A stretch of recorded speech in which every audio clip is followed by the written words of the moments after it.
we've got kind of an overview of what a virus is and the pieces and parts that make up a virus, and we're going to look at how it is that a virus replicates itself using a host cell to do the work for it. Remember again that viruses are fairly, for the most part, fairly simple organisms. They have a few genes in them on their DNA or RNA. They contain a few proteins in them, primarily found in that capsid or protein coat around them, and that all the other enzymes and proteins that that virus might need in order to replicate itself are going to have to be provided by the host cell.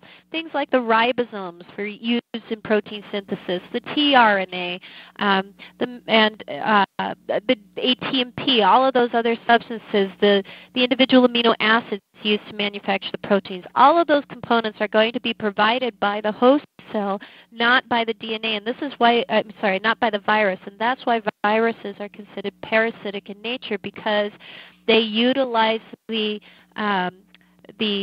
different resources inside of a host cell to do their work for them.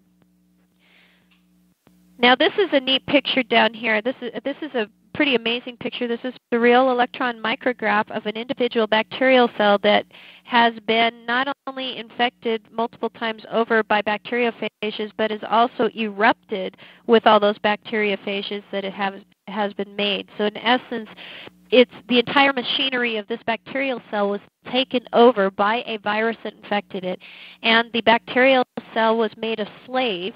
It was enslaved and told, you have to make more copies of this virus. And the end result of the cell is that it explodes open and dies, and in the process releases hundreds of more copies of that virus that can then go on and infect neighboring bacterial cells.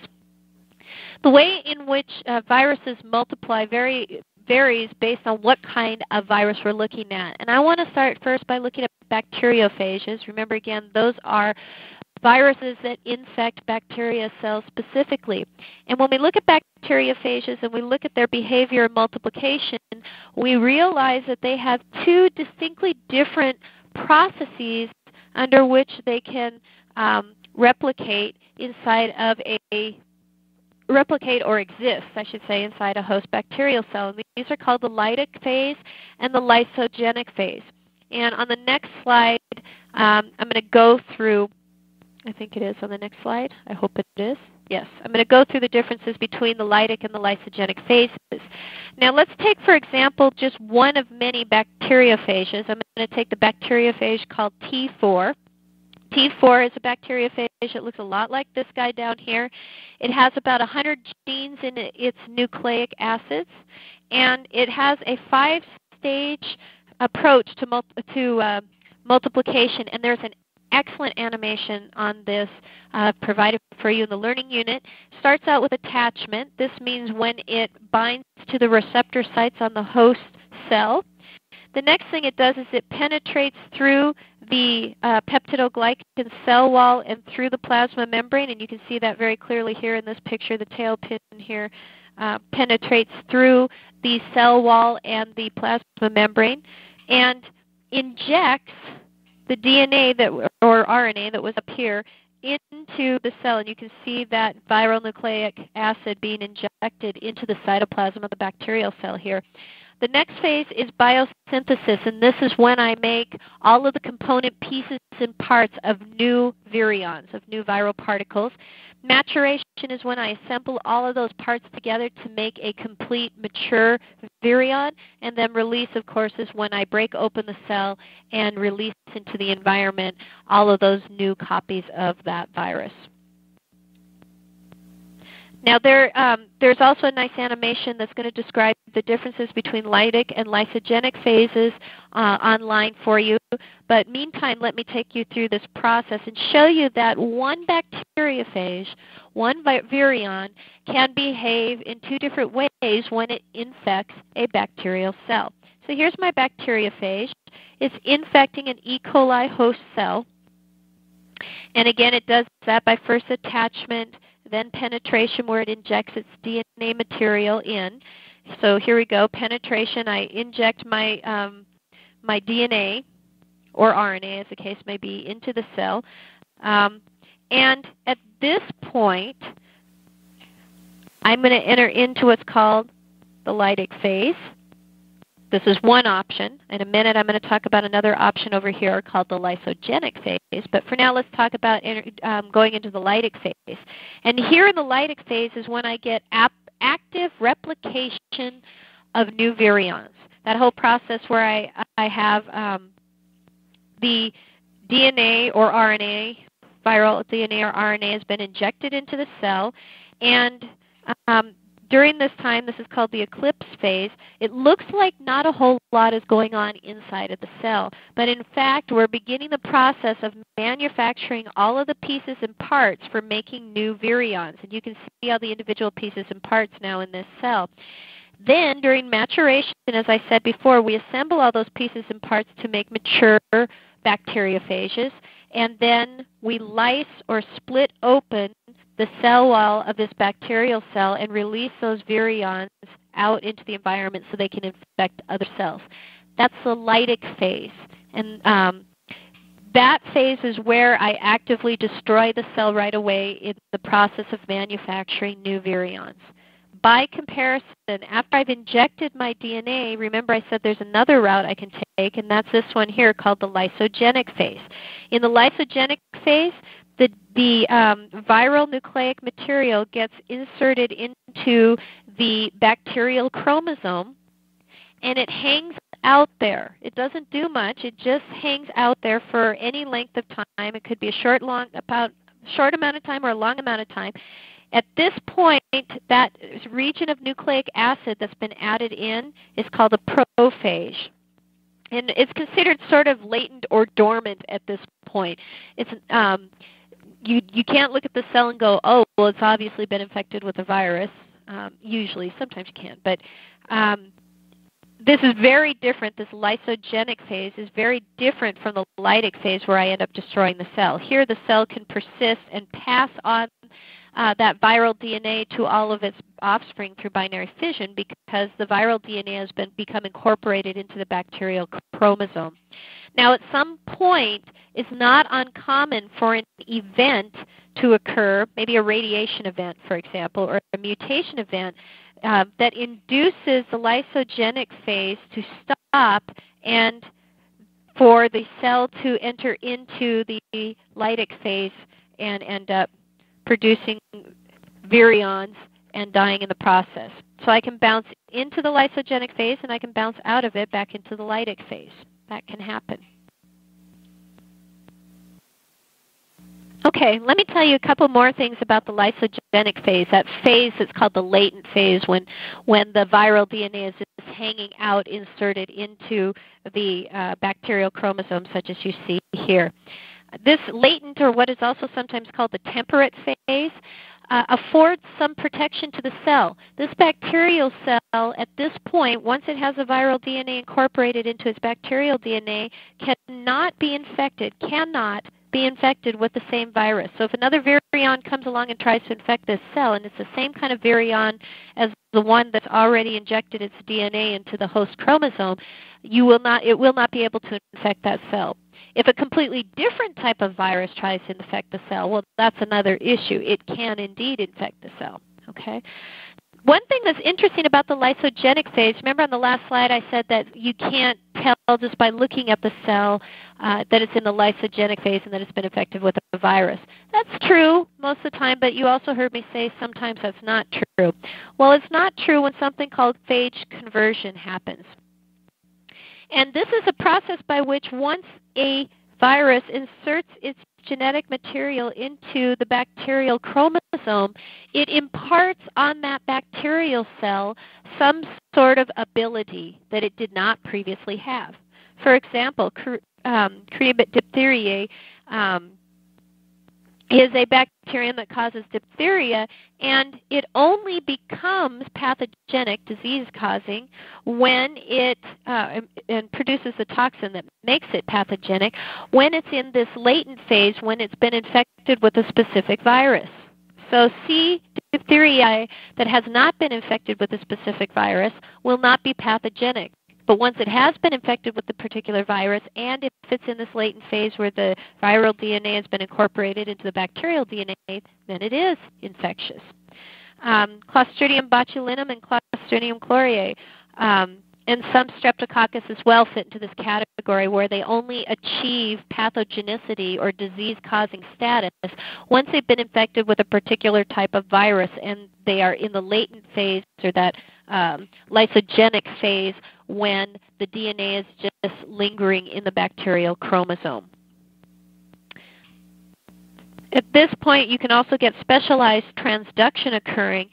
This is a process, unfortunately I didn't put a picture in, but it's a process by which when that viral DNA pops back out again and we enter into the lytic phase, it can actually grab with it a little of the bacterial DNA. It won't just chop out its own DNA, but it'll take some of the bacterial DNA with it. And then when it goes on to infect another cell, it literally injects some of the bacterial DNA from the previous host cell into the new host cell. That's called specialized transduction. So far, we've been focusing on viruses that infect bacteria, what are called bacteriophages. I want to switch gears now and talk about how viruses that infect animals like us behave. First of all, viruses that infect animals like us have a different method of entering into the cell that I'm going to discuss here in a minute. The biosynthesis and maturation phases, however, are for the most part the same with a couple minor differences. And these animal viruses and plant viruses as well also have a different maturation and means of release. We're going to focus just mainly on animal viruses here, and let's take a look at this process. And let's see what's different about the way an animal virus enters its host cell. There are a couple things that we have to do. First of all, we have to go through attachment, and that's the same as with the bacteriophage. I have to have the right receptor sites on the host cell that bind with the spikes on the virus, so I get attachment. Then the next thing that happens is we have to do what's called penetration. Now, if you remember in the bacterial cell, that was done by literally physically punching a hole through the cell wall. I'm backing up here so you can see that. Punching a hole through the cell wall in the plasma membrane and then taking the DNA and injecting it, just like a hypodermic needle, into the cytoplasm of the bacterial cell. Animal viruses do it differently. The way that they penetrate a cell can be in one of two ways. Option one is through endocytosis, and that's what you're shown here in this first picture. It's where they trick the host cell into taking in the virus actively.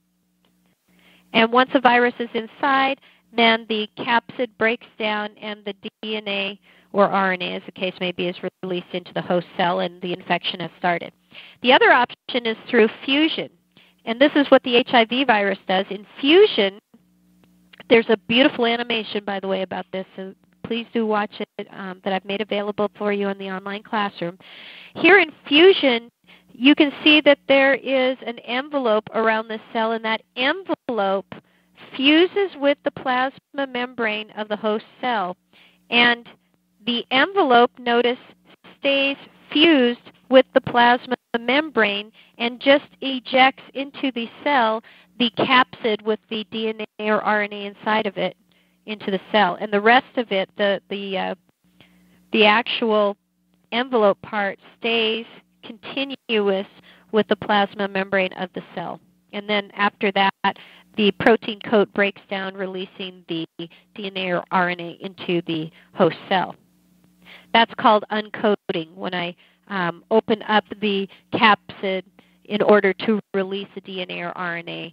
And that's usually done either with the help of enzymes found in the host cell, or it's enzymes that the virus has brought with it that break apart the capsid so the DNA or RNA can be released. The next step is biosynthesis. This is fairly similar to what we see in the bacteriophage. It includes copying all of the viral DNA or RNA and manufacturing all the proteins that make up that particular virus. And then in maturation, you're going to put all those pieces together. Now, RNA biosynthesis, very varies a little bit from DNA biosynthesis. The reason for that is RNA biosynthesis means, first of all, I have a virus that injected RNA into the cell. And the goal here is we want to try to, in many cases, inject that viral RNA into the host chromosome, but the host chromosome is made of DNA. So one of the first things we have to do in the case like of HIV is we have to take the RNA that the virus has, and the virus has to use a special enzyme called reverse transcriptase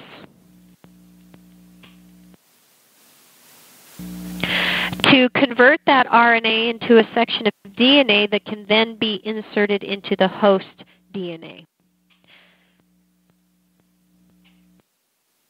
Now, after biosynthesis, as I said before, is maturation. That's when I put together all the pieces and parts in order to make a mature virion. I take my copied RNA or DNA and I surround it with all those individual capsomeres to form a complete capsid and thus make a final protein, a final virus. And then the last step is a process called release. This is when I try to get the new virions out of the cell so that they can go onward and infect other host cells. And there's two ways that this can happen. Either through budding, and budding is what happens with enveloped viruses. And what happens in budding, you can see up in this picture, is that my capsomere here in green nestles up next to a region of the plasma membrane of the host cell. Here. The nucleic acid of the virus is right here.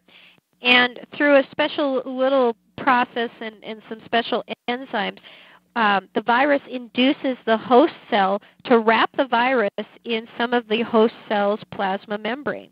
So this is all host cell plasma membrane, and that host cell plasma membrane becomes the envelope of that virus. And inside it there in green is the capsid, and inside that is the genetic material.